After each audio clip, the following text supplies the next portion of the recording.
تو این ویدیو قصد داریم که به درمان خانگی یبوست بپردازیم. هلو گایز، چطوری دوستان؟ امروز قصد داریم که با هم به 10 تا از مواد غذایی که میتونه برای یبوستمون خیلی خوب باشه و بتونیم که این مشکل رو برطرف بکنیم به اونها میپردازیم و سعی میکنیم که دونه بدون اونها رو بررسی بکنیم. مطالبی که داخل این ویدیو گفته میشه همش بر اساس مقاله هایی هستش که توی دنیا چاپ شده و میتونه که برای یبوست شما کمک بکنه که بتونیم که این مشکل رو خیلی سریعتر و بهتر رفع بکنیم. اولین مورد آبه.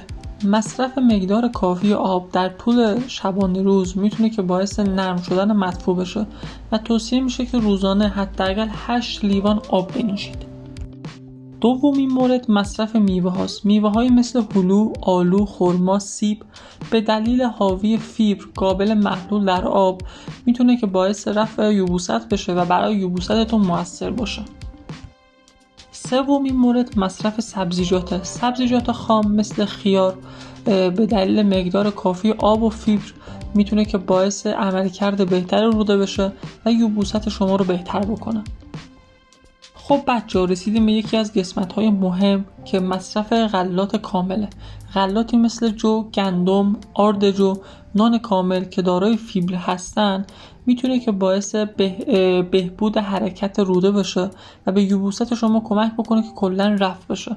پس هر زمان که احساس کردین که یبوست دارین میتونید که با مصرف گندم، با مصرف آرد جو این مشکلتون رو برطرف بکنید. پنجمین مورد مصرف حبوباته مثل لوبیا، عدس، نخودچی همگی دارای زیادی از فیبر هستن که استفاده از اونا میتونه که باعث بهبود حرکات روده بشه و یبوست شما رو رفع کنه. مورد 7 توت ها هستن مثل توت فرنگی، توت سیاه که مقدار زیادی فیبر دارن و استفاده از اونها به حرکات روده کمک میکنه. هشتمین مورد کاهو هستش. استفاده از کاهو میتونه که باعث نرم شدن مدفوع و افزایش حرکت روده بشه. نهمین مورد آووکادو هستش. استفاده از آووکادو به دلیل اینکه فیبر خیلی زیادی داره باعث رفع یبوست میشه. میرسیم به آخرین مورد، یعنی زیتون، میوه بهشتی. مصرف زیتون، به خصوص زیتون سیاه که دارای خواص ملینی هستش میتونه که باعث رفع یبوست بشه. پس تو برادر عزیزم، تو خواهر عزیزم، اگر که به یبوست مبتلا شدی میتونی که با مصرف زیتون به صورت روزانه این مشکلت رو کامل برطرف بکنی.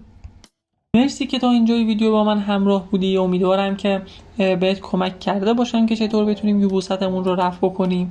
حتما من رو سابسکرایب کن و اگر که نظری هم داشتی داخل کامنت ها برای من کامنت بکن.